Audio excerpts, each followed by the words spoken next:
In 2007, video game industry giant Valve released the Orange Box. In this we got the anticipated Half-Life 2 Episode 2 as well as the two previous installments, a sequel to improved Team Fortress, and this puzzle game called Portal. This game collection has been named one of the best deals in gaming because of the quality of the games you get. For many, including myself, Portal was the standout game because it was unique, engaging and funny. In this video I will review the first installment of the Portal series, which in my opinion is one of the greatest puzzle games of all time. Enjoy. So in case you don't make it through the testing, goodbye.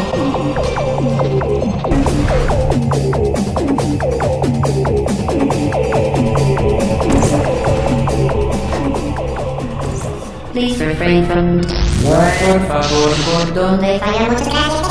Turn back. The portal will open in 3, 2, 1.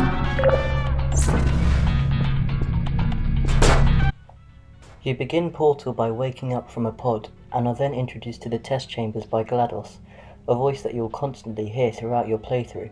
She never fully explains your situation, but this blend of mystery and her humour work perfectly. These first chambers demonstrate incredible level design as the player is gradually introduced to the game. The player can see themselves through portals and are taught about physics of the game, and this will really get the player on their feet. You play as the silent protagonist Shell, but the player will not know this at this point because the game's background is kept to a minimum on purpose.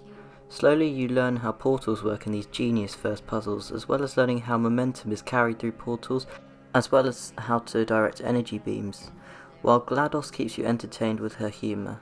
In layman's terms, speedy thing goes in, speedy thing comes out.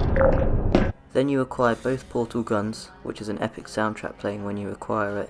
Speaking of the soundtrack, it's mostly ambience to suit the empty chambers, and sometimes music turns exciting or sinister during exciting or sinister moments. Also, how could we forget a famous video game end credit song, Still Alive, which is awesome to hear after you finish the game. This was a triumph. I'm making a note here, huge success. Everything about this game is so unique and ingenious. However, the player might still be wondering what's going on. When you reach Test Chamber 16, things start to seem a bit off.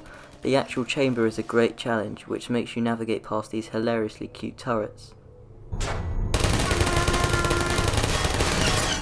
I don't hate you.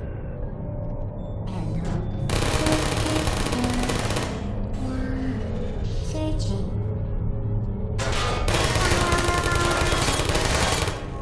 No hard feelings. But before you finish, you will likely come across this room, which looks like somebody's been using it as a hideout. On the wall, "The cake is a lie" has been scribbled many times. I highly recommend that everyone plays Portal. It just has such an ingenious campaign. Once you finish the game, you can do advanced chambers and do challenges like least time or least portals, which will surprise you how quickly you could have done some of the chambers during the campaign. This game's main criticism is that it's a little short, and I agree with this, but this was released as part of the Orange Box. The Orange Box contains 4 other games after all, and once you finish the Portal story, you still got advanced chambers and challenges to do. Overall, this game is a landmark in puzzle games and FPS games. It's excellent, and I recommend you all play it.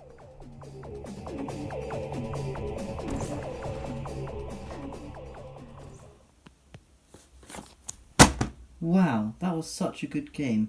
I really enjoyed it. If only Valve made a follow-up in 2011 with a longer story mode and a co-op mode. Well,